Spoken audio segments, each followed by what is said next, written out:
Hi friends, parasite the grey में main character है सुइन, जिसके अंकल एक पुलिस ऑफिसर है। उनका नाम है चॉलमिन और ये लड़का जिसका नाम है कांगवू। ये तीन लोग मेन कैरेक्टर है।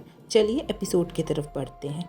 स्टार्टिंग में दिखाया जाता है कि आसमान से कुछ गोल गोल तरह के पैरासाइट के लार्वा आकर ज़मीन के अलग अलग जगह पर गिरता है, जिसमें से एक छोटा सा कीड़ा निकलता है जो पैरासाइट होता है। वो एक आदमी के शरीर में उसके कान से घुस जाता है और वह आदमी जाता है जहाँ पर सेलिब्रेशन हो रहा था और वह जाता है और अपना अलग ही रूप धारण करके सब पर अटैक करने लगता है और सबको मार गिराता है। हर तरफ अफरा तफरी मच जाता है। दूसरी तरफ सुइन जिस स्टोर में काम करती थी वहाँ पर एक आदमी आता है और उससे उसका कुछ बहस हो जाता है। जब वो रात को निकलती है अपने घर जाने के लिए तो वही आदमी उसका पीछा करने लगता है और उसे गाड़ी से टक्कर मारता है। जब वो नीचे गिर जाती है तो चाकू लाकर उसके ऊपर अटैक करता है।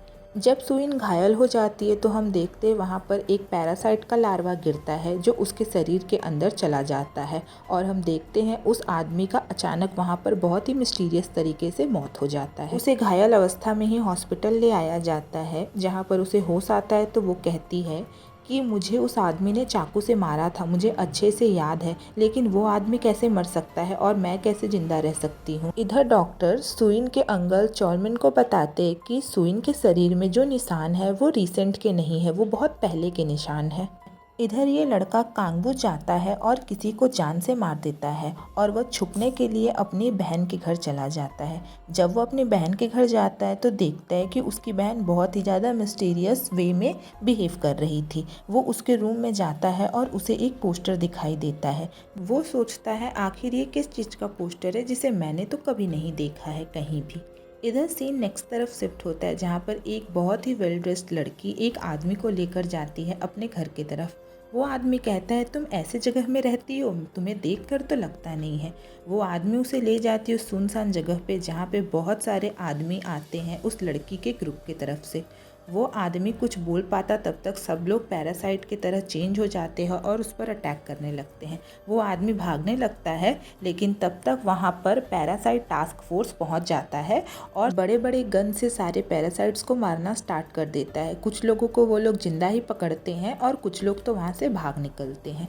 इधर हम देखते हैं कि कांगवू की बहन रात को निकल के अकेले कहीं जा रही थी तो वो उसका पीछा करता है और वह देखता है कि उसके साथ एक और आदमी है जो सुइन के पास जाते हैं और सुइन से कहने लगते हैं कि तुम हमारे ही ग्रुप की हो ना। सुइन कहते हैं आप लोग क्या कह रहे हो, मुझे समझ नहीं आता है। तो वो औरत कहती है अच्छा, इंसान होने का नाटक बहुत अच्छा कर रही हो। और वो लोग दोनों ही पैरासाइट में चेंज होते हैं और सुइन के भी पैरासाइट को खतरा महसूस होता है तो वो भी तुरंत पैरासाइट में चेंज हो जाती है। तब वो लोग कंफर्म हो जाते हैं कि अच्छा ये हमारे ही ग्रुप की है और वह उसे वही पोस्टर देकर चले जाते हैं और कहते हैं तुम्हारा जब मन करे तुम हमारे ग्रुप में ज्वाइन कर लेना। ये सब वो आदमी पीछे खड़ा होकर देख रहा होता है और सुइन उसे छुपते हुए देख लेती है और वो कहती है कि अब तुम्हें मुझे मारना पड़ेगा। वो आदमी कहता है मार दो तो सुइन कहती है एक शर्त मानो मेरा तो मैं तुम्हें नहीं मानूंगी। फिर हम देखते हैं सुइन होश में आती है और वो आदमी सुइन को कहता है कि सुनो, तुम उन लोगों से दूर रहा करो, वो लोग तुम्हारे लिए काफ़ी डेंजरस है। उनके अगल बगल होने से ही तुम्हारे दिमाग में जो सीटी बजने लगता है, क्योंकि तुम पूरी तरह से अभी मॉन्स्टर नहीं हो। क्योंकि जब तुम घायल थी तो वो पैरासाइट तुम्हारा पूरा दिमाग नहीं खा पाया क्योंकि तुम घायल थी और वो तुम्हारे घाव को भर रहा था। ये सब कहकर वो चला जाता है।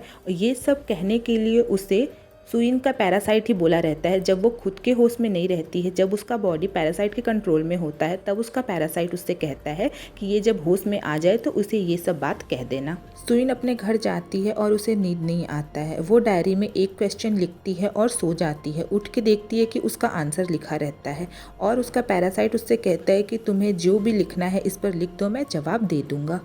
और शहर में एक कॉन्फ्रेंस बुलाया जाता है जहां पर सारे डिटेक्टर्स और सारे पुलिस वालों को बुलाया जाता है, जिसकी हेड थी चूक्योन और वही पैरासाइट टास्क फोर्स बनाई थी जिसका नाम उन्होंने दिया था द ग्रे। वो सबको बुलाती है और कहती है कि हमारे शहर में कुछ अजीबोगरीब घटनाएं हो रही है जो पैरासाइट की वजह से हो रही है। पैरासाइट एक ऐसी प्रजाति है जो इंसान के दिमाग पर कब्जा कर ली है। वो इंसान के शरीर को होस्ट समझ रहा है और उसमें रह रहा है और इंसान को ही अपना अपना शिकार बना रहा है। हम लोगों ने इस बारे में पता इसलिए लगा पाया क्योंकि एक पैरासाइट ने भरे जगह पर एक फेस्टिवल में हमला किया था, जिसका वीडियो है हमारे पास में, और वो वीडियो दिखाती है और कहती है इस पैरासाइट को पहचानने का एक तरीका है बिना एक्सरे किए, क्योंकि ये पैरासाइट सिंगल सेल मास से बने होते हैं। तो अगर किसी का एक बाल शरीर से अलग होकर मुरझा जाए तो समझ लो वो आदमी पैरासाइट है। ये हम लोगों ने मीडिया से दूर रखने के लिए प्राइवेट कॉन्फ्रेंस किया है ताकि हम सब लोग इस बारे में अच्छे से और ज़्यादा जान पाए। वो कहती है कि मैंने अपने पति को इसके लिए एक हंटिंग डॉग बना के रखा है क्योंकि हम लोगों ने इसे ज़िंदा पकड़ा है। तो एक आदमी कहता है ये तो गलत है ना, आप एक इंसान पर इतना अत्याचार कर रही हो। तो वो अपना बाल हटाती है और अपना कान निकाल के दे देती है। मतलब ये आदमी जो इसका पति था इसके ऊपर अटैक किया था। वो कहती है पैरासाइट के एक बार दिमाग में अंदर जाने के बाद इंसान नहीं रहता है, वो मॉन्स्टर बन जाता है। इधर सुइन जब सोकर उठती है तो उसके डायरी में पूरा आंसर लिखा हुआ होता है। वो बस में बैठकर पढ़ने लगती है। उसमें लिखा हुआ था कि मैं जब आसमान से गिरा तो मेरे पास में तुम्हारी बॉडी थी जिसे मैं होस्ट बनाना चाहता था, लेकिन जब मैं तुम्हारे दिमाग के अंदर गया तो तुम्हारी बॉडी पहले से ही बहुत घायल थी। तो मैंने तुम्हारे बॉडी के साथ सिंक्रोनाइज़ किया और तुम्हारे घाव भरने लगा। उस घाव भरने के चक्कर में मैं तुम्हारे दिमाग को पूरी तरीके से नहीं खा पाया। और तुम उन लोगों से दूर रहना जो लोग मॉन्स्टर है, क्योंकि वो लोग को अगर पता चलेगा कि तुम न्यूट्रेंट हो तो वो लोग तुम्हें मार डालेंगे, तुम उनके लिए एक खतरा बन जाओगी। और मैं तुम्हारे बॉडी पे हमेशा नहीं रह सकता, लेकिन दिन में 15 मिनट के लिए मैं तुम्हारे बॉडी पर हावी हो सकता हूँ, और तब जब तुम्हें खतरा महसूस हो। और पूरे प्रूफ के लिए तुम अपना फ़ोन चेक कर लो। जब वो अपना फ़ोन चेक करती है और अपने आप को देखती है कि उसका पैरासाइट ये सब रिकॉर्ड करके रखा है, तो उसे भरोसा नहीं होता है कि उसके साथ ये सब क्या हो रहा है। और वो बस से उतरकर एक जगह बैठकर बहुत तेज तेज चिल्लाती है और रोती है। और एपिसोड 1 यहीं पे ख़त्म हो जाता है। नेक्स्ट एपिसोड चाहिए तो कमेंट करके बताइएगा। मिलते हैं नेक्स्ट एपिसोड में, तब तक के लिए बाय।